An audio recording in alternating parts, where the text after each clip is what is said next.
దేవునికి స్తోత్రములు. క్రీస్తునందు ఈ రాత్రికాల సమయంలో కూడి వచ్చిన సకల పరిశుద్ధులకును నాతోటి జతపని వారైనటువంటి యొక్క స్థానిక సంఘ సువార్థికుడిని, మరి ముఖ్యంగా యొక్క కృతజ్ఞతా కూడికి ఏర్పాటు చేసినటువంటి మషేదరావుకును, నాగమణికిని, మన రక్షకుడు ప్రభు అయినటువంటి యేసుక్రీస్తు నామమున మీ అందరికీ కూడా వందనాలు తెలియజేస్తూ ఉన్నాను. కొంచెం సౌండ్ పెట్టి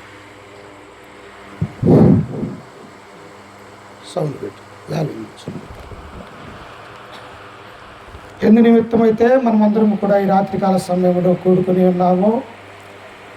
మరి ముఖ్యంగా ఈ యొక్క కుటుంబంలో దేవుడు చేసినటువంటి మేళ్ళ నిమిత్తమై తండ్రి అయినటువంటి దేవునికి కృతజ్ఞాస్తులు చెల్లిస్తూ ఉన్నట్టుగా మనం చూస్తూ ఉన్నాం. భూమి మీద ఉన్నటువంటి ప్రతి కుటుంబము కూడా ఎవరి యందు భయభక్తులు కలిగి ఉండాలి. మనము దేవుని యందు భయము, భక్తి, విశ్వాసం కలిగి ఉండాలని దేవుని యొక్క గ్రంథం మనకు సెలవిస్తూ ఉన్నది. అందుకనే ఈ రాత్రికాల సమయంలో ఈ కుటుంబానికి కావాల్సినటువంటి వాక్యము ఈ కుటుంబానికే కాదు, ఈ లోకంలో క్రైస్తవులుగా క్రీస్తును నమ్ముకున్నటువంటి వారిగా, యేసు క్రీస్తునందు ఉన్నటువంటి వారిగా మనందరికీ, మన యొక్క కుటుంబాలకి అవసరమయ్యే వాక్యము మనం నేర్చుకోవటము, ధ్యానించుకోవటము మన యొక్క జీవితాలకు ఎంతైనా ఆశీర్వాదకరంగా మారుతూ ఉన్నది. అందుకని ఈ సమయంలో చూడండి, పరిశుద్ధ గ్రంథంలో నుంచి కొలస్సీలకు రాసినటువంటి పత్రిక 3వ అధ్యాయం 17వ వచనాన్ని చదువుకుంటూ మన యొక్క వాక్యాన్ని మనం ధ్యానించుకుందాం. చూడండి ఒకసారి, పరిశుద్ధ గ్రంథంలో నుంచి కొలస్సీలకు రాసినటువంటి పత్రిక 3వ అధ్యాయము 17వ వచనాన్ని చదువుకుందాం.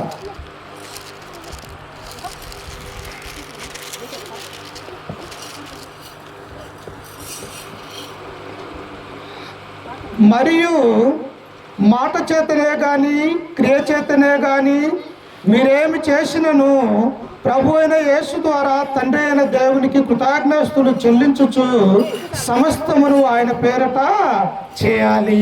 ఏం చేయాలంట? ప్రతి కుటుంబము, ప్రతి మనుష్యుడు కూడా దేవుడు నా జీవితంలో చేసినటువంటి ఆయన యొక్క ఆశ్చర్య కార్యాలు, ఆయన యొక్క అద్భుతాలను గురించి, దేవుడు మన పట్ల చేసినటువంటి ఆయన మేళ నిమిత్తమై మనము ఏం చేయాలి అంటే, ప్రభు అయినటువంటి క్రీస్తు ద్వారా తండ్రి అయినటువంటి దేవునికి మనము కృతజ్ఞాస్తులు చెల్లించాలా.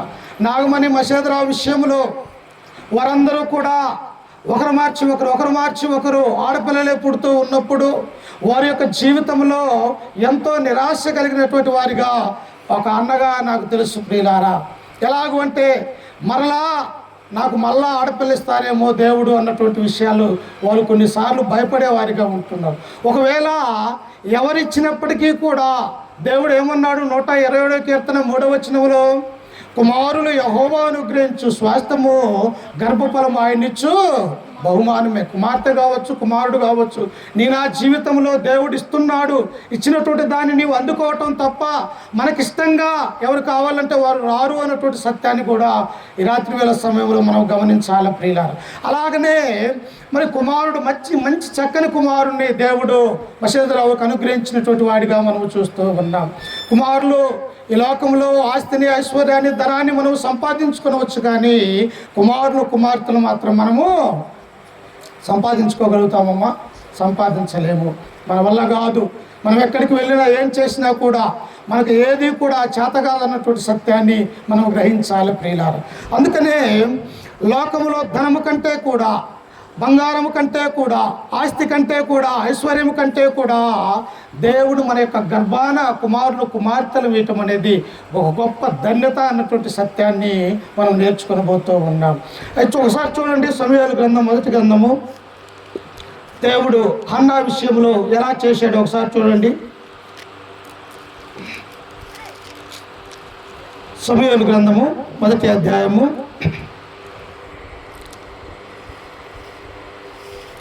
1 నుంచి చదువుకుందాము. ఎఫ్రాయిము మన్యమందు రామతయిము ఎప్సూపీము పట్టణపు వాడు ఒకడుండెను. అతని పేరు ఎల్కానా. అతడు ఎఫ్రాతీయుడైన సూపుకు పుట్టిన తోహు కుమారుడైన ఎలీహు జనమైన యెరోహాము కుమారుడు.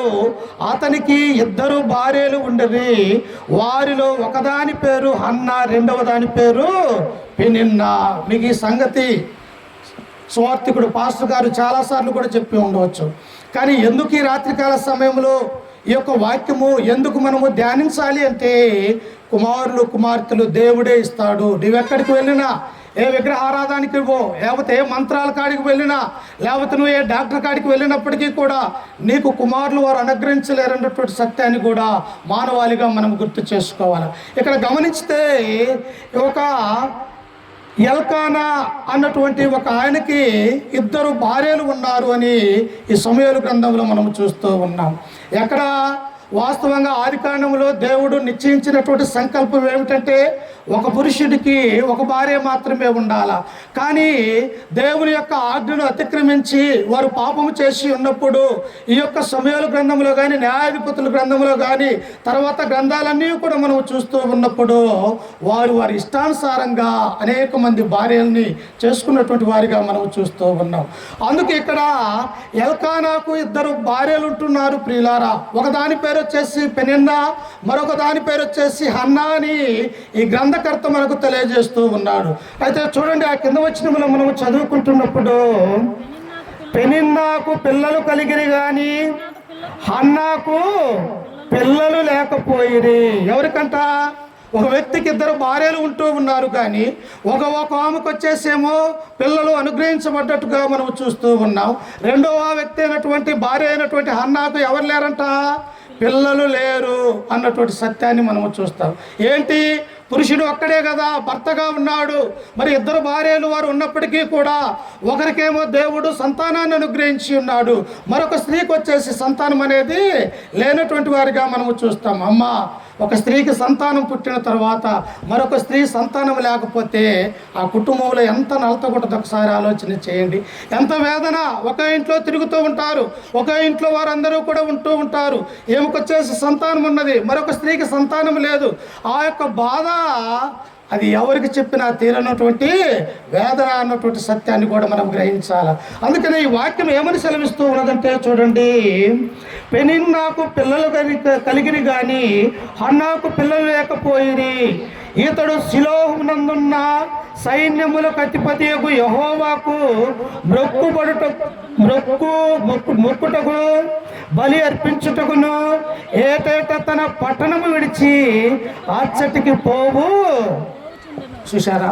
ఇక్కడ చూస్తే ఎల్కానా యొక్క జీవితంలో మంచివాడే, భర్తగా, ఆ ఇంటి యజమానుడిగా 2 భార్యలు కలిగి ఉన్నప్పటికీ కూడా తన యొక్క వ్యక్తిత్వం ఎలాగ ఉన్నదంటే, ప్రతి ఏటేట కూడా ఆయన ఎక్కడికి వెళ్తాడు అంటే యెరూషలేము యొక్క దేవాలయానికి తన యొక్క భార్యల్ని, తన యొక్క పిల్లల్ని, తన యొక్క బంధువర్గాన్ని అందరినీ తీసుకొని యెరూషలేము యొక్క దేవాలయానికి ఈయన వెళ్తూ ఉన్నాడు. వాస్తవంగా ఈనాడు ఏమనుకుంటూ ఉన్నారంటే, పురుషులుగా ఉన్నటువంటి వారు మాకేం సంబంధం లేదు, పిల్లలు ఇదిగో సంతానం అనేది స్త్రీలు ఉన్నారు, వారు అన్ని విషయాలు చూసుకుంటారని ఆలోచన చేస్తూ ఉన్నారు. కానీ పురుషుడిగా ఉన్నటువంటి నీవే త్రోవ తప్పి, పురుషుడిగా ఉన్నటువంటి నీవే బాధ్యత లేకుండా ఉంటే అసలు దేవుని గురించినటువంటి సత్యం ఎవరికి తెలుస్తూ ఉన్నది?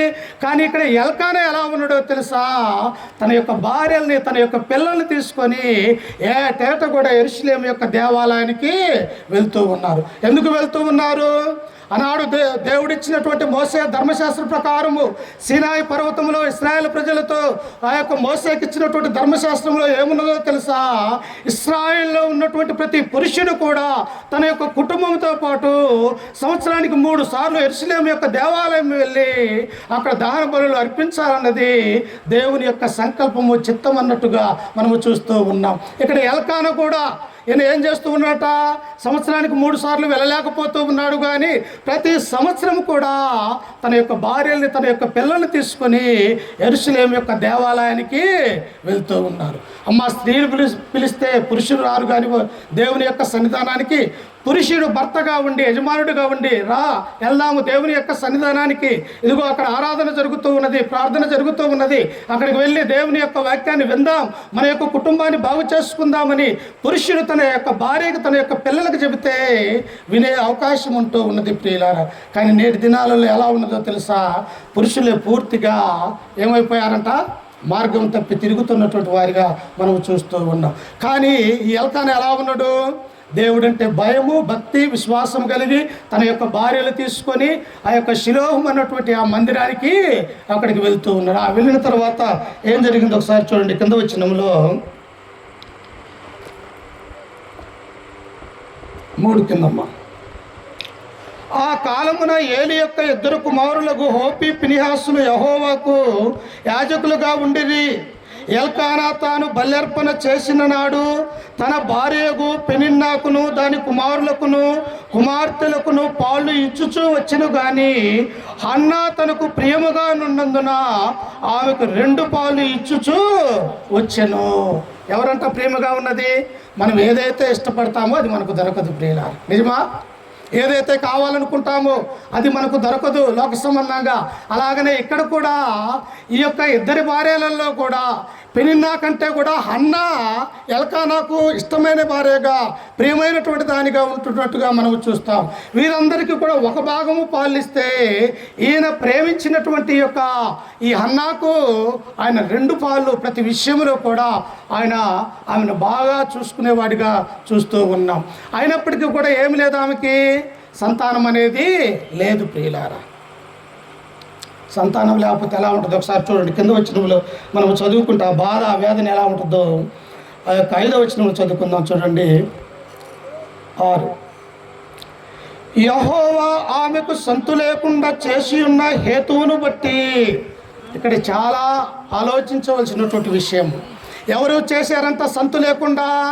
తండ్రి అయినటువంటి దేవుడు భూమిని, ఆకాశాన్ని, సమస్త మానవాల్ని నిర్మించినటువంటి ఆ తండ్రి అయినటువంటి దేవుడు ఏం చేశాడంటే హన్నా యొక్క గర్భాన్ని మూసివేశాడు ప్రియులారా. మనం ఏమనుకుంటాము, నా దేవుడు నన్ను ఎల్లప్పుడూ దీవిస్తాడు, నన్ను ఎప్పుడూ కూడా శ్రమ పెట్టడు, నన్ను ఎప్పుడూ కూడా శోధనలకు తేడని నీవు ఆలోచిస్తూ ఉన్నావేమో. కాదు, దేవుడు మార్గం తప్పినటువంటి వారిని సరైనటువంటి త్రోవలోనికి తీసుకుని రావటానికి ఆయన ఏదైనా చేయగల సమర్థుడని నీవు జ్ఞాపకం చేసుకోవాలా. ఈనాడు అనేక మంది ఏం చేస్తూ ఉన్నారంటే దేవుని దగ్గరకు వస్తే ఆశీర్వాదాలు వస్తాయి, దేవుని దగ్గరకు వస్తే అద్భుతాలు చేస్తాడు, దేవుని దగ్గరకు వస్తే అన్నీ ఇస్తాడన్నటువంటి ఆలోచన కలిగి ఉన్నారు. కానీ అసలు నీ హృదయాన్ని దేవుడు చూసినప్పుడు నీ హృదయం దేవుని ఎదుట సరైనదిగా ఉన్నదా లేదా అని గుర్తు చేసుకోవాలి. ఎందుకు హృదయాన్ని చూస్తాడు? ఇర్మియా గ్రంథకర్త అంటాడు, హృదయము అన్నిటికంటే మోసకరమైనది, అది బహు ఘోరమైన వ్యాధి గలది. మనిషి బాగానే ఉంటాడు, మనిషి చూడటానికి అందంగానే ఉంటాడు, మనిషి మాట్లాడితే మంచి మధురమైనటువంటి మాటలే మాట్లాడతారు, కానీ అంతరంగంలో హృదయము ఎలా ఉన్నదో తెలుసా? మోసము, అబద్ధము, ఎలాంటితో మోసపు క్రియలు చేస్తూ వాని యొక్క హృదయం అంతా కూడా ఆలోచనలతో నిన్నట్టుగా మనం చూస్తూ ఉన్నాం. అందుకనే ఇక్కడ దేవుడు ఏం చేశాడో తెలుసా? ఈ యొక్క పెనిన్నాకు పిల్లల్ని ఇచ్చినప్పటికీ కూడా తనకు ప్రేమగా ఉన్నటువంటి యొక్క హన్నా విషయంలో దేవుడు ఏం చేశాడో తెలుసా? ఆమెకు గర్భాన్ని దేవుడు మూసివేశాడు ప్రియులారా. అందుకే నేను చెబుతూ ఉన్నా, సంతానం అనేది మానవులుగా ఎవరూ ఇయ్యలేరు. ఏ డాక్టర్ కానీ ఏ పూజారి కానీ నువ్వు ఎక్కడ తిరిగినా నీకు సంతానం అనేది రాదు. అది దేవుడు తన ఉచితమైనటువంటి కృప ఆయన యొక్క హస్తం నీ గర్భం మీద పెట్టినప్పుడు మాత్రమే ఆయన ఇవ్వగలడు అన్నటువంటి సత్యాన్ని మనం గ్రహించాలి. అప్పుడు చూడండి, కింద వచ్చినప్పుడు మనం చదువుకుంటే ఏమని ఉన్నది అక్కడ? చదువమ్మా. ఆమె యెహోవా ఆమెకు సంతు లేకుండా చేసి ఉన్న హేతువును బట్టి ఆమె వైరియకు పెనిన్నా ఆమెను విసిగించుటకై ఆమెకు కోపము పుట్టించుచు పుండు మీద కారం చల్లటం అంటారు. దీన్ని ఏమంటారు? మొదలే పుండై బాధపడుతూ ఉన్నది. మొదలే ఆ డాక్టర్ దగ్గరికి వెళ్ళి ఆ యొక్క బాధ నివారణ చేస్తూ ఉన్నారు. ఆ ఉన్నటువంటి ఆ పుండు మీద మరలా కారం చల్లితే ఎంత వేదన, ఎంత బాధ. ఇక్కడ పెనిన్నా కూడా పిల్లలేక ఎంతో బాధపడుతూ వేదన పడుతూ మందిరములో ఆమె యొక్క ప్రార్థన, ఆమె యొక్క వేదన ఎవరు కూడా తీర్చలేనటువంటిగా హన్నా ఉంటుంటే ఇక్కడ పెనిన్నా ఆమె దగ్గరికి వెళ్ళి ఆమెను ఇంకా ఇసుకిస్తూ ఉన్నది. ఇదిగో, నువ్వే పాపం చేయకపోతే నీకు పిల్లల్ని దేవుడు ఇవ్వలేదు, నువ్వు గొడ్రాలవి, నాకు ఇచ్చాడు దేవుడు, నేను పిల్లల్ని కని సంతుతో ఉన్నాను అని చెప్పేసి ఆ యొక్క హన్నాను పదే పదే విసిగిస్తూ ఉన్నది ప్రియులారా. ఇంకొకళ్ళు అయితే ఏం చేస్తారు, ఇద్దరు ఎదురు మళ్ళీ తగాదలు ఆడుకుని జుట్లు పట్టుకొని కొట్టుకుంటారు. కానీ హన్న ఎలాంటిదో తెలుసా, దేవుడంటే భయము, భక్తి, విశ్వాసము కలిగినటువంటి స్త్రీ ప్రియులారా. ఎందుకు అలా ఉన్నది, దేవుని గురించినటువంటి సత్యం ఆమెకు తెలుసు.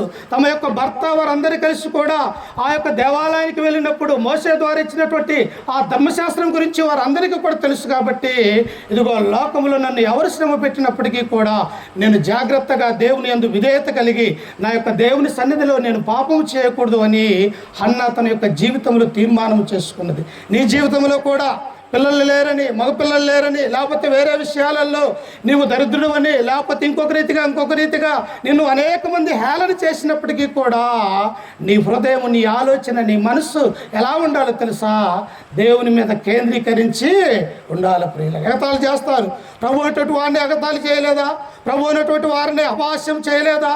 ఆ ప్రభువు శిలువ మోస్తూ ఉన్నప్పుడు అనేక మంది యూదులు, ఇశ్రాయేల్ ప్రజలు, అన్యులు, రోమా సైనికులు వారందరూ కూడా వచ్చి ఇతడు దేవాలయాన్ని పడగొట్టి 3 దినాలలో కడతానన్నాడు, ఈ శిలువ మీద ఉండి ఇతన్ని రక్షించుకోలేడని ఆయనను తలలూడుచు అనేక మంది అపహాస్యం అనేది చేశారా చేయలేదమ్మా? చేశారు. కానీ క్రీస్తు ఎప్పుడూ కూడా తన యొక్క మాట అనేది ఎప్పటికీ కూడా పాపం అనేది ఆయనలో లేనట్టుగా మనము చూస్తూ ఉన్నాం. అలాగనే నా జీవితంలో అన్న పిల్లలు లేక, సంతానం లేక విసుగుతూ ఆయమ్మ అనేకమైనటువంటి బాధలు పడుతూ ఉంటే, ఈ పెనిన్నవి, నీవు గొడ్రాలవి, నీకు పిల్లలు లేరు అని చెప్పేసి ఎంతో విసిగించేదిగా ఉంటూ ఉన్నది ప్రియులారా. కానీ ఇవన్నీ ఎవరు చూస్తారో తెలుసా?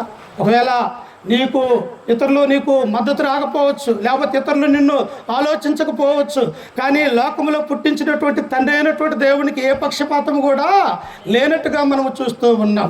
ఈ విషయాలన్నీ కూడా తండ్రి అయినటువంటి దేవుడు చూస్తూ ఉన్నాడు ప్రియులారా. ఇప్పుడు చూడండి, కింద వచ్చినప్పుడు మనం చదువుకుంటే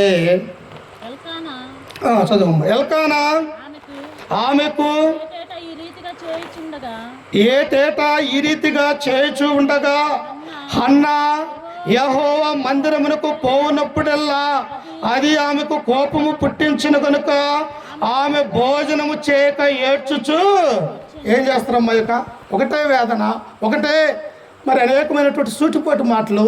ఈమె దేవాలయానికి వెళ్తూ ఉన్నది, అక్కడ బల్యర్పణ జరుగుతూ ఉన్నది, కానీ ఈమె యొక్క మనసులో ఏమి లేదు, నెమ్మది లేదు. దేవా, మంచి భర్తను నాకు అనుగ్రహించినావు, కానీ నాకు ఆనందించటానికి, సమాధాన పడటానికి నా యొక్క గర్భాన పిల్లలు లేరే అన్నటువంటి ఆ బాధ ఉంటూ ఉన్నది. అంతేకాదు, నా వైరైనటువంటి యొక్క పెనిన్న ప్రతి దినము కూడా నన్ను ఏం చేస్తూ ఉన్నది తెలుసా, ముళ్ళుతో కుచ్చినట్టు నన్ను చేస్తూ ఉన్నదని ఆమె బాధపడుతూ ఉన్నది ప్రియులారా. అయినప్పటికీ కూడా నీ బాధను, నీ వేదనని దేవుడు చూస్తున్నాడు అన్నటువంటి సత్యాన్ని మనం మర్చిపోకూడదు ప్రియులారా. ఎందుకు? ఆయన నమ్మినటువంటి బిడ్డల్ని ఏం చేస్తాడు? ఎప్పుడైనా తలగానే ఉంచితే కానీ తోకగా ఆయన ఎన్నటికీ కూడా చేయడు. ఇది గమనించుకోవాలి ప్రతి ఒక్క విశ్వాస సంబంధమైనటువంటి కుటుంబాలు. అందుకే ఆ కింద వచనంలో మనం చదువుకుంటే ఇంకా చూడండి, 9వ వచనంలో, వారు షిలోహులో అన్నపానములు పుచ్చుకునే తరువాత హన్నా లేచి యాజకుడైన ఏలి మందిర స్తంభము దగ్గరనున్న ఆసనం మీద కూర్చుని ఉండగా బహు దుఃఖాక్రాంతుడై వచ్చి యెహోవా సన్నిధిన ప్రార్థన చేయించు బహుగా ఏడుస్తూ ఉన్నది. నిన్నెవరన్నా బాధ పెడుతూ ఉన్నారా? నిన్న ఏదన్నా మాటలంటూ ఉన్నారా? అయితే నీవు చేయవలసినటువంటి కార్యం ఏమిటో తెలుసా? నీవు నేరుగా నీ ఇంటిలోనికి వెళ్ళి మోకరించి తండ్రి అయినటువంటి దేవునికి ప్రార్థన చేయి. నీ వేదనను దేవుడు తీర్చేవాడిగా ఉన్నాడు. ఇక్కడ హన్నా ఏం చేస్తూ ఉన్నది? తన బాధ ఎవరికి చెప్పుకున్నా తీర్చలేనటువంటి బాధ. తన యొక్క గర్భము దేవుడే మూసి ఉన్నాడు. అయితే ఆమె ఆ యొక్క మందిరంలోనికి వెళ్ళి ఒక దగ్గర కూర్చొని మోకరించి ఏడుస్తూ కన్నీరు కారుస్తూ, దేవా, నేనే తప్పు చేశాను, నాకెందుకు నా యొక్క గర్భాన పిల్లలు కలగలేదు అని ఆమె ఏడుస్తూ గోజారుతూ తనలో తాను ఎంతో కుమిలిపోతూ తండ్రి అయినటువంటి దేవునికి ప్రార్థన చేస్తూ ఉన్నది. ప్రార్థన నీ జీవితాన్ని, నీ కుటుంబాన్ని మార్చగలదన్నటువంటి సత్యాన్ని మనం గ్రహించాలి. మత్తయి సువార్త 7వ అధ్యాయం 7వ వచనంలో ఏమన్నాడు? అడుగుడి మీకు ఇయ్యబడును, వెదుకుడి దొరుకుదును, తట్టుడి.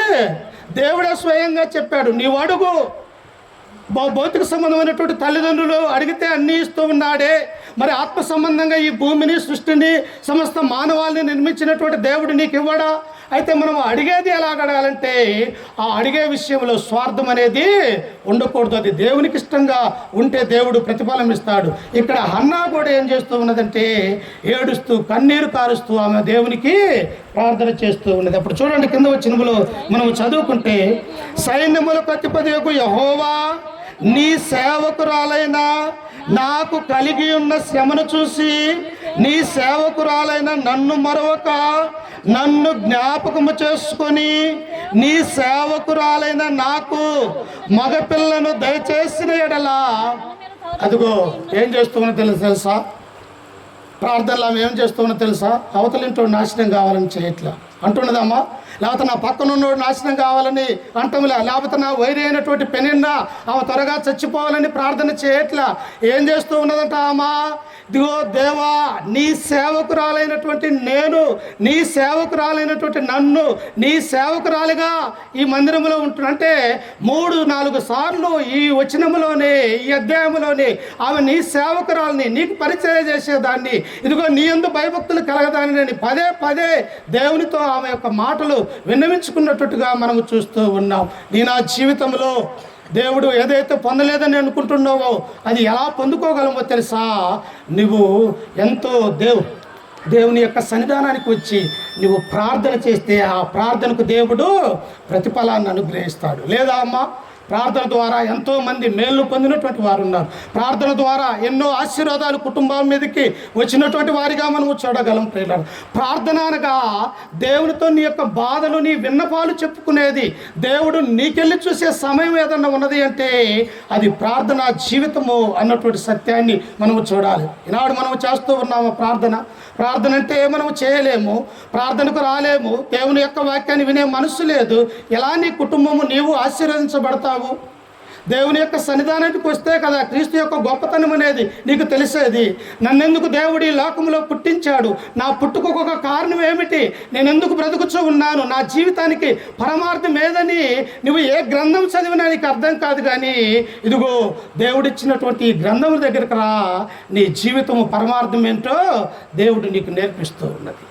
అందుకని ఇక్కడ హన్నా అంటున్నది, నీ సేవకురాలైన నేనయ్యా, నీ సేవకురాలైనటువంటి నేను నీ మందిరములోనికి వచ్చాను, నీ సేవకురాలైన నాకు మగబిడ్డను దయచేసిన ఎడలా.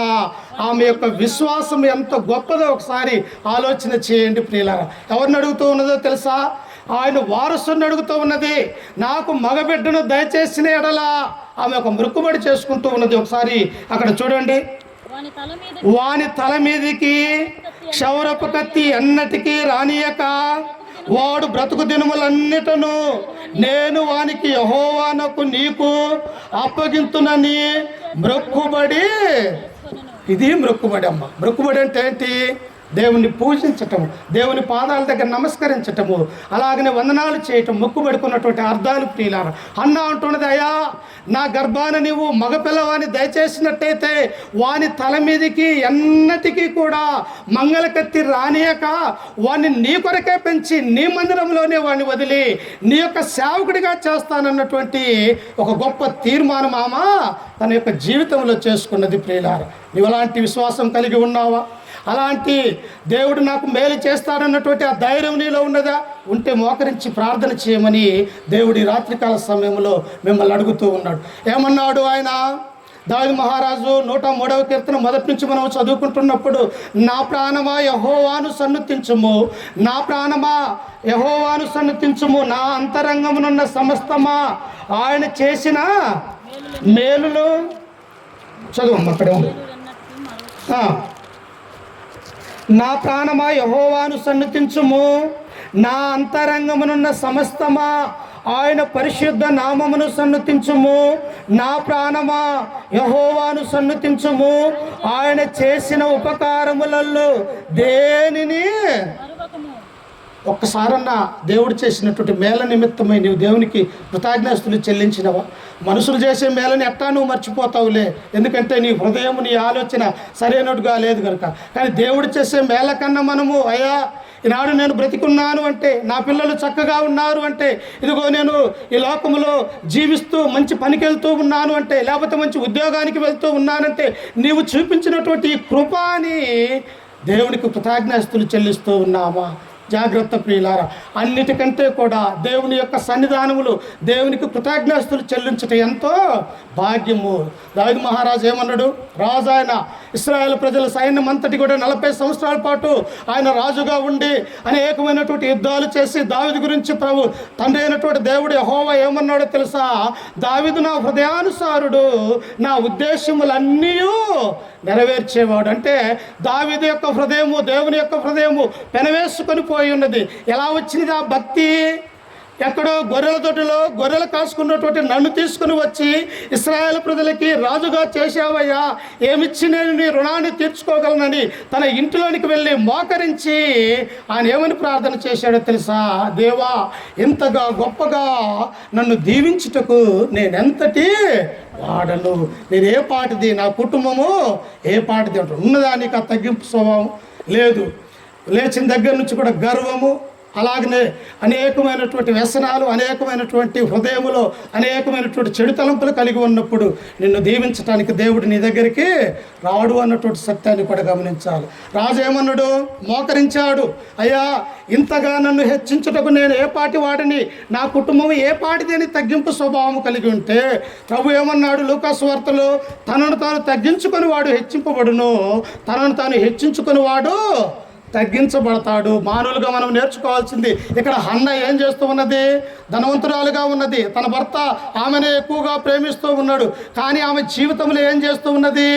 ఆమె మోకరించి శిలోహం అనేటువంటి ఆ మందిరానికి వెళ్ళి కన్నీరు కారుస్తూ ఏడుస్తూ, నాకు మగపిల్లను దయచేసినట్టయితే వాని తల మీదకి ఎన్నటికీ మంగళకత్తి రానియక ఆయన నీ సేవకు వదులుతానని చెప్పేసి ఒక గొప్ప తీర్మానం చేసుకున్నది ప్రియులారా. అందుకే చూడండి, ఇక్కడ తిరిగి సమూయేలు గ్రంథానికి వచ్చినట్టయితే ఆమె ఇంకా చూడండి ఏమంటూ ఉన్నదో.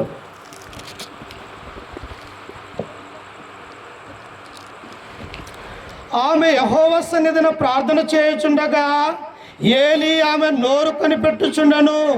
ఏలయనగా హన్నా తన మనస్సులోనే చెప్పుకొనుచుండెను, ఆమె పెదవులు మాత్రము కదులుచుండి ఆమె స్వరము వినబడక ఉండెను. ఆమె పెద్దగా కేకట్లు వేయట్లేదు. కొందరు ఏమనుకుంటారంటే 2 చేతులు పైకెత్తి పెద్దగా కేకలు వేస్తే దేవుడు వింటాడన్నటువంటి ఒక దురభిప్రాయం కలిగి ఉన్నది. కాదు, ఆయన అంతరంగంలో ఉన్నటువంటి నీ మనస్సును, నీ హృదయాన్ని చూసే దేవుడు కనుక నువ్వు అంత గొప్పగా ప్రార్థన చేయనప్పటికీ కూడా రహస్యమందు ఉన్నటువంటి నీ తండ్రిని ప్రార్థన ఆలకించాలి అంటే నీవు గదిలోనికి వెళ్ళి తలుపు వేసుకొని ప్రార్థన చేయమని మత్తయి సువార్త 6వ అధ్యాయంలో దేవుడు చెప్పినట్టుగా మనము చూస్తూ ఉన్నాం. ఇక్కడ కూడా ఆ మందిరమునకు వెళ్ళి ఆమె మనస్సులో, ఆమె యొక్క హృదయంలో వేదన పడుతూ ఉన్నది. అయ్యా, నాకు సంతానము లేదు, నాకు మగ పిల్లవాడిని దయచేయి, ఇదిగో లోకమంతా కూడా నా మీద నింద వేస్తూ ఉన్నది, ఇదిగో అని చెప్పేసి ఆమె ఎంతో బాధపడుతూ ఆమె ప్రార్థన చేసినప్పుడు అక్కడ ఉన్నటువంటి ఏలి అనేటువంటి ఆయన, ఏంటి ఉదయాన్నే వచ్చి నోరేమో బయటికి మాట్లాడట్లేదు, పెదాలేమో కదులుతూ ఉన్నాయి, ఏంటి అసలు ఏమై ఉన్నది అని చెప్పేసి ఆ ఏలి ఆశ్చర్యపోతూ ఉన్నాడు. పిల్లలు ఆయన కూడా అపార్థం చేసుకున్నట్టుగా మనం చూస్తూ ఉన్నాం. ఒకసారి చూడండి, ఆయన ఏమంటూ ఉన్నాడు? గనుక ఏలి ఆమె మత్తురాలై ఉన్నదనుకొని, ఎంతవరకు నీవు మత్తురాలవయ్యుందువు, ఒళ్ళు తెలియకోవు, పడుకొని లేచి పొమ్మని ఆమెతో అనగా. ఆనాడు స్త్రీలు కూడా సారాయి తాగేవాళ్ళు. ప్రియుల ఏం చేస్తారంట? సారాయి తాగుతారు ఆడవాళ్ళు కూడా. మగవాళ్ళు ఎలా తాగుతారో ఆడవాళ్ళు కూడా అలాగనే సారాయి, మద్యము, ద్రాక్షరసం తాగేవారిగా ఉన్నారు. ఈయన ఏమనుకుంటుండంటే, ఈమె ఈ యొక్క మందిరానికి వచ్చి ఒకవేళ బయట ద్రాక్షరసం తాగి ఇక్కడికి వచ్చి మత్తురాలుగా పడి ఉన్నదేమో, ఎందుకంటే నోటి నుంచి మాట అనేది లేదు, లోపలనే దేవునికి ప్రార్థన చేస్తూ ఉన్నది కనుక ఏమో మత్తురాలై ఉన్నదేమో. నువ్వు ఎంతకాలము మత్తురాలై ఉండవు, ఇదిగో పడుకొని తిరిగి లేచి వెళ్ళిపోమనమని ఆ యొక్క సేవకుడైనటువంటి ఏలి అంటూ ఉన్నాడు. అంటే ఏలికి ఆమె యొక్క బాధ అర్థం కాలే, ఏలికి ఆమె పడుతున్నటువంటి శ్రమ అర్థం కాలే. మరి మానవులుగా మనం పడుతున్నటువంటి శ్రమ ఎవరికి అర్థమవుతుంది? బయట ఉన్నటువంటి వారికి అర్థమైద్దా? ఎవరన్నకైనా చెప్పినట్టయితే వారు ఎప్పటికీ ఇలా ఉన్నదా అని అనుకుంటారు. కానీ పక్కకు పోయి నీ మీద వారు ఏం చేస్తారో తెలుసా? వారు నిన్ను చూసి ఎగతాళి చేస్తారు. ఇలా చేస్తారా? చేయరమ్మా? చేస్తారు. అందుకనే ప్రభు అన్నాడు, రాజులు నమ్ముట కంటేను మనుషులు నమ్ముట కంటేను యెహోవాను ఆశ్రయించుట మేలు. నీవెవరికి నీ బాధలు చెప్పుకున్నా తీరవు. వారు విని నిన్ను ఎగతాళి చేసి అపహాస్యం చేసి పక్కకు పోయి నవ్వుకునేవారే కానీ నీ బాధ నీ వేదనను తండ్రి అయినటువంటి దేవునికి చెప్పు, ఆయన విని నీ యొక్క బాధను తీర్చేవాడిగా ఉంటాడన్నటువంటి సత్యాన్ని ఇక్కడ చూస్తూ ఉన్నాం. వెంటనే ఆ మాట అన్నప్పుడు ఆమె ఏమంటూ ఉన్నది చూడండి, అన్నా అది కాదు నా ఏలినవాడా, నేను మనోదుఃఖము గలదాననే ఉన్నాను. నేను ద్రాక్షారసమునైనను మద్యమునైనను పానము చేయలేదు, కానీ నా ఆత్మను యెహోవా సన్నిధిన కుమ్మరించుకొనుచున్నాను. నామకార్థమైనటువంటి భక్తి వద్దు. 2 పడవల మీద ప్రయాణం చేయలేము, ఒక బస్సు మీదనే ప్రయాణం చేయగలము. 2 పడవల మీద ప్రయాణం చేయాలనుకుంటే దేవుడు ఏమంటాడు, నేను నీ మీద ఉమ్మి వేస్తానన్నాడు ప్రకటన గ్రంథంలో. నీవు వెచ్చగానైనా నువ్వు ఉండు, చల్లగానైనా నువ్వు ఉండు, కానీ నీ జీవితంలో నులివెచ్చినటువంటి జీవితం నువ్వు జీవించినట్టయితే ఇదిగో నీ మీద నా ఉమ్మి వేసేదను అంటూ ఉన్నాడు. ఈనాడు ఎక్కువగా క్రైస్తవులు అన్నటువంటి వారు, క్రైస్తవ కుటుంబాలు అన్నటువంటి వారు సత్య సంబంధమైనటువంటి దేవుడు చెప్పినటువంటి ఆజ్ఞల ప్రకారం జీవించక వారి ఇష్టానుసారమైనటువంటి జీవితాలు జీవించేవారిగా ఉంటూ ఉన్నారు. కనుక ఎందుకు క్రైస్తవ లోకము రోజు రోజుకి దిగజారిపోతూ ఉన్నది అంటే వారిలో విశ్వాసం బలంగా లేనట్టుగా మనము చూస్తూ ఉన్నాం. కానీ హన్నాకు విశ్వాసం ఉన్నది, అలాగనే దేవుని మీద నమ్మకం ఉన్నది, దేవుడు అంటే భయం ఉన్నది. ఆమె ఆ పెనిన్నాను దూషించలేదు, కానీ తన మొర తన యొక్క బాధ దేవునికి చెప్పుకుంటున్నప్పుడు ఆయన ఏం చేశాడో చూడండి. కింద వచ్చిన మనం చదువుకుంటే ఆ ఏలి ఆయనతో అంటాడు, 17వ వచనం, అంతటా ఏలి నీవు క్షేమముగా వెళ్ళుము, ఇశ్రాయేలు దేవునితో నీవు చేసుకునే మనవిని ఆయన దయచేయునని ఆమెతో చెప్పగా ఆమె అతనితో, నీ సేవకురాలనైన నేను నీ దృష్టికి కృపనందును గాక అనెను. తరువాత ఆ స్త్రీ తన దారిని వెళ్ళిపోయి భోజనము చేయుచు నాట నుండి దుఃఖముఖగా నుండుట మానెను. చూశారా, ఒక నమ్మకం కలిగినది. అయ్యో, దేవుని యొక్క మందిరానికి వెళ్తే గర్భము మోయబడ్డటువంటి నా గర్భాన్ని దేవుడు తెరుస్తూ ఉన్నాడు. ఏలి వచ్చి అన్నాడు, అయ్యా అమ్మా, ఇదిగో నీకు కుమారుడు, నీవు అనుకున్నటువంటి ఏదైతే ఉన్నదో ఆ విషయము దేవుడు నీ మీద కృప చూపించబోతూ ఉన్నాడని ఎప్పుడైతే యొక్క ఏలి అన్నదో వెంటనే అప్పటి నుంచి ఆమె ఏం చేసిందట, ఆమె పస్తు ఉండలేదు, ప్రతినిత్యం భోజనం చేసుకుంటూ ఆమె సంతోషముగా వెళ్ళిపోతూ ఉంటూ ఉన్నది. ప్రియులారా, ఎందుకు ఎలా వచ్చింది ఆమె సంతోషము? ఇప్పుడు నువ్వు బాధపడి ఉండొచ్చు, కానీ నీ జీవితాన్ని ఏదో ఒక సమయంలో దేవుడు మార్చగలిగినటువంటి సమర్థుడు. ఇలా పడిపోయినటువంటి వారు అలాగనే ఉండరు. ఆయన పడిపోయినటువంటి వారిని ఏం చేస్తాడు, లేవనెత్తేవాడిగా ఉన్నాడని మానవులుగా మనం గుర్తు చేసుకోవాలి. ప్రియులారా, అలాగే ఉండక మనం ఇంకా ఇతరులు ఎగతాళి చేస్తూ అపహాస్యం చేస్తూ ఈ లోకములో మనము బ్రతికినట్టయితే ఒకానొక సమయంలో తీర్పు దినమందు దేవుని చేత ఉమ్మి వేసుకున్నటువంటి ఆ అవకాశం నీకు నాకు రావచ్చు. ప్రియులారా, కానీ హన్న ఎప్పుడైతే ప్రార్థన చేసి ఉన్నదో దేవుడు ఇప్పుడు ఆమెకు ప్రతిఫలం ఆమె యొక్క గర్భాన్ని తెరవబోతూ ఉన్నాడు. ఎలా తెరవబోతూ ఉన్నాడో చూడండి. కింద వచ్చినలో మనము చదువుకుంటే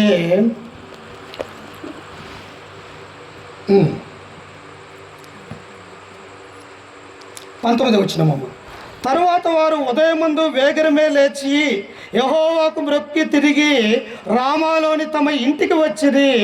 అంతటా ఎల్కానా తన భార్యకు హన్నాను కూడాను యెహోవా ఆమెను జ్ఞాపకము చేసుకునేను. నేను మొట్టమొదటిగా చెప్పా, కీర్తనలు 120వ కీర్తన 3వ వచనంలో ఉంటుంది, కుమారులు యెహోవాను గ్రహించు స్వాస్థము, గర్భఫలము ఆయనిచ్చు బహుమానము. దేవుడు ఇవ్వాలా, నీ గర్భాన్ని తెరవాలా, నిన్ను ఆశీర్వదించాలా. అది మగపిల్లైనా ఆడపిల్లైనప్పటికీ కూడా వారిరువురు కూడా సమానమే దేవుని యొక్క దృష్టిలో. కాబట్టి ఏది ఇచ్చినప్పటికీ కూడా నీవు దాన్ని పొందుకునే వారిగా ఉండాలి. ఎప్పుడైతే హన్నా తన యొక్క ఇంటికి వచ్చి ఉన్నదో వెంటనే దేవుడు ఏం చేశాడంటే హన్నాను జ్ఞాపకం చేసుకున్నాడు. అయ్యో, నా కుమార్తె షిలోము అనేటువంటి మందిరానికి వచ్చినది, తనకు సంతానం లేదని నాకు మొరపెట్టి ఉన్నది, ఇప్పుడు ఆమెకు గొప్ప కుమారుణ్ణి అనుగ్రహించబోతూ ఉన్నాడు. ఆ కుమారుడి పేరే సమూయేలు. ఏం పేరమ్మా? సమూయేలు. ఒక న్యాయాధిపతిగా, దీర్ఘదర్శిగా, ప్రవక్తగా, తన యొక్క తల్లిదండ్రులకు గొప్ప సేవకుడిగా, ఆ ఇశ్రాయేలు ప్రజలను నడిపించే నాయకుడిగా, ఇక అనేకమైనటువంటి ఉన్నతమైనటువంటి పాత్ర ఆయన వేయబోతూ ఉన్నాడు. పనికి మాలిన అనేక మంది కుమారుల కంటే ఒక్క కుమారుడైన నీతిగా నిజాయితీగా యథార్థముగా బ్రతికితే చాలు అని గ్రంథం మనకు సెలవిస్తూ ఉన్నది. నోవహు దినాలలో దేవుడు ఏం చేశాడు? కొన్ని కోట్ల మంది ప్రజలు ఉన్నారు. కానీ నోవహుతో చెప్పాడు దేవుడు, నోవహు ఇదిగో కొన్ని దినములలో ప్రచండమైనటువంటి వర్షం భూమి మీదకి రాబోతూ ఉన్నది. ఇదిగో ప్రజలందరికీ కూడా నీవు సువార్తను ప్రకటన చేయి. ఇదిగో నీ కొరకు ఒక ఓడను సిద్ధపరచుకొనుము. ఆ ఓడలో ఉన్నటువంటి వారు రక్షింపబడతారు, ఓడ బయట ఉన్నటువంటి వారు నశించిపోతారు అని నోవహుకు దేవుడు తెలియజేసినప్పుడు నోవహు ఏం చేశాడమ్మా? దేవుని యొక్క మాటను విన్నాడా? అతిక్రమించాడా? ఆజ్ఞ అతిక్రమే పాపం అని గ్రంథం మనకు సెలవిస్తుంది. నోవహు వెంటనే ఆలోచించుకున్నాడు, అయ్యో తండ్రి అయినటువంటి దేవుడు మమ్మల్ని రక్షించడానికి ఒక ఓడను సిద్ధపరచుకున్నాడని చెప్పేసి దాని కొలతలు అన్నీ కూడా అవన్నీ తయారు చేసి నోవహు వెళ్ళి దేవుని యొక్క వాక్యాన్ని ప్రకటిస్తూ ఉన్నారు. అయ్యలారా, మీ యొక్క మనసులు మార్చుకోనండి, రాబోతూ ఉన్నది వర్షము. ఇవి ఆ వర్షాన్ని ఇంతకుముందు నీవు చూసి ఉండరు. ఆ వర్షము పడితే మనమందరము కూడా చనిపోతాము. కాబట్టి నువ్వు దేవుడు చెప్పినటువంటి మాటలు కొన్ని ఓడలోనికి రమ్మని ప్రజలందరినీ కూడా 100 సంవత్సరాల పాటు దేవుని యొక్క సువార్తను నోవహు ప్రకటించాడమ్మా. మారారమ్మా? ఎవరన్నా మారారా? ఎవరు కూడా మారలా. ఏంటి నోవహుకు పిచ్చి పెట్టినదా? నోవహు ఏమన్నా తిక్కలోడిగా మాట్లాడుతూ ఉన్నాడా? నోవహు యొక్క మైండ్ ఏమైనా చెడిపోయినదా? ఇదిగో ఆకాశం బాగానే ఉన్నది, భూమి బాగానే ఉన్నది, వర్షం రాబోతూ ఉన్నది. ఇంతకు ముందు ఎప్పుడూ కూడా వర్షం భూమి మీద పడలేదు కదా, ఏంటి అని చెప్పేసి నోవహును ఒక పిచ్చివాళ్ళుగా చూస్తూ ఉన్నప్పుడు నోవహు మాట ఎవరెవరు ఉన్నారో తెలుసా? నోవహు యొక్క భార్య, నోవహు యొక్క 3 కుమారులు, నోవహు యొక్క 3 కోడళ్ళు విన్నారు. అయ్యో, నా భర్త నా గురించి దేవుని మాటలు నాకు తెలియజేస్తూ ఉన్నాడని తన యొక్క భార్య దేవుని అంగీకరించినది. అలాగే పుట్టినటువంటి కుమారులు, అయ్యో నా తండ్రి ఇదిగో యజమానుడిగా ఉండి మమ్మల్ని పోషిస్తూ కష్టపడుతూ ఇదిగో అనేక విషయాలలో మాదిరికరమైనటువంటి జీవితము నా తండ్రి జీవిస్తూ ఉన్నాడు, నా తండ్రి మాట వినాలి అని ఆ యొక్క కుమారులు, ఆ తర్వాత కోడళ్ళు వాళ్ళందరూ కూడా విని ఎక్కడికి వచ్చారంట? నోవహుని ఓడలోనికి వచ్చారు. ప్రియులారా, ఓడలో బయట ఉన్నటువంటి వారు ఏమైపోయారు? ప్రచండమైనటువంటి వర్షం రానే వచ్చినది. ఆనాడు ఉన్నటువంటి జలప్రలయం ద్వారా లోకాన్ని అంతా కూడా నాశనం చేశారు. రక్షింపబడ్డది ఎంతమంది అమ్మా? 8 మంది రక్షింపబడ్డారు. ఈనాడు నువ్వు అనుకోవచ్చు, ఇదిగో ఇక్కడ మషేదరావు ప్రార్థన పెడితే ఒక 20 మంది 30 మంది వచ్చినారు అనుకుండవచ్చు. ఈ 20-30 మందే రేపు పరలోక రాజ్యం మీకు ఉన్నదంటే, ఈ 20-30 మందికే నిత్య రాజ్యము మీకు దేవుడు ఏర్పాటు చేస్తే ఆ ఆనందము, ఆ సంతోషము మాటల్లో చెప్పలేనిదిగా ఉంటున్నది. కాబట్టి వారెవరో రాలేదు, వీరెవరో రాలేదని మనం అనుకోకుండా ఎక్కడ ప్రార్థన జరిగితే అక్కడ మనము హృదయపూర్వకంగా అక్కడికి వెళ్ళేవారిగా ఉండాలి. ప్రియులు, ఇక్కడ హన్నా దేవునికి ప్రార్థన చేయటం వల్ల ఒక గొప్ప కుమారుణ్ణి పొందబోతూ ఉన్నది. ఆ కుమారుడి పేరు సమూయేలు అంటూ ఉన్నది. అంతేకాదు, చూడండి అక్కడ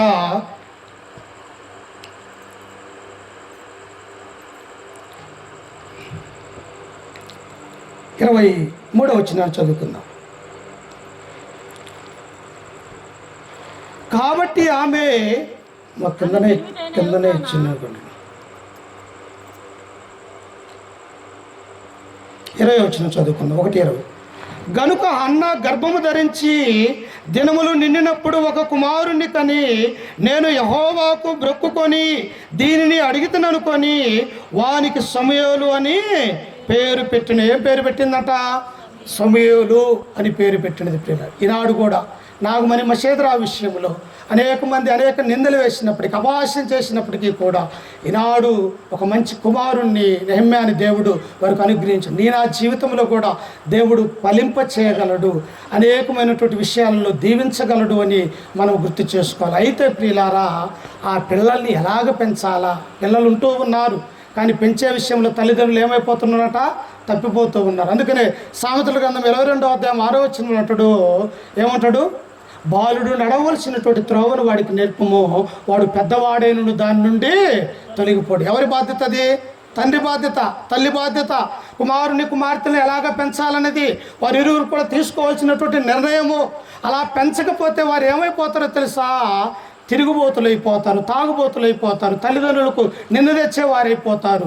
అలాగనే వారి యొక్క జీవితము పూర్తిగా శూన్యమైపోతుంది అన్నటువంటి సత్యాన్ని కూడా మనం గ్రహించాలి. అయితే వారిని అలా పెంచాలంటే మొట్టమొదటిగా ఎవరు సరిగా ఉండాలా?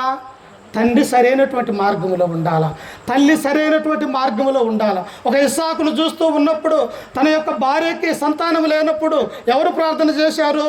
ఇస్సాకు మోకరించి ప్రార్థన చేశారు, అయ్యా నా భార్యకు మాకు సంతానం లేదని. ఆ తండ్రి ప్రార్థన చేసినప్పుడు మంచి సంతానాన్ని వారికి అనుగ్రహించినట్టుగా చూస్తూ ఉన్నాం. అంతేకాదు, అలాగనే జరియా పట్టణస్థులైనటువంటి సంసోను యొక్క తల్లిదండ్రులు కూడా వారు మోకరించి దేవునికి మొరపెడుతూ ఉన్నట్టుగా చూస్తూ ఉన్నట్టే తల్లిదండ్రులు సరైనటువంటి మార్గంలో నడిస్తే పిల్లల్ని అలాగ పెంచడానికి అవకాశం ఉంటుంది. తండ్రిగా మనము తాగుతూ తిరుగుతూ ఎక్కడంటే అక్కడ పడుతూ ఉంటే కుమార్తెలు ఏమనుకుంటారు? మా నాన్న ఏదో తాగి మత్తుడై ఉన్నాడు, అది నేను కొద్దిగా వేసుకుంటే ఎలా ఉంటుందో అని వాడికి ఆలోచన వస్తుందా రాదా అమ్మా? వస్తుందా రాదా? ఖచ్చితంగా వస్తుంది. అలాగనే నువ్వు బీడీ సిగరెట్లు తాగుతూ ఉంటే నువ్వు వాళ్ళ చేతికే వచ్చి ఇదిగో సిగరెట్ బీడీ తెమ్మని పిల్లల చేతికి ఇస్తే వాడు 1-2 సార్లు కొనుక్కొస్తాడు, బాగానే 3వ సార్లు పక్కకు పోయి దాన్ని తాగుతాడు. అప్పుడు ఎవడు చెడిపోతారు? మనం ప్రవర్తించే ప్రవర్తన ఉండాలి. పొద్దున్న లేచిన దగ్గర నుంచి మనము త్రాగకుండా ఈ లోక సంబంధమైనటువంటి వ్యసనాల బారిన పడకుండా దేవుని యొక్క వాక్యం దగ్గరకు వచ్చి దేవునిలో ఎవరు సరిగా జీవించారు, ఏ తల్లిదండ్రులు ఎలా జీవించారు, ఎలా తమ యొక్క కుమారులు క్రీస్తులో పెంచారు అని మనము ఆలోచన కలిగి మనం సరైనటువంటి రీతిలో నడవగలిగినట్టయితే మనల్ని చూసినటువంటి మన యొక్క కుమార్తెలు ఏమైపోతారు?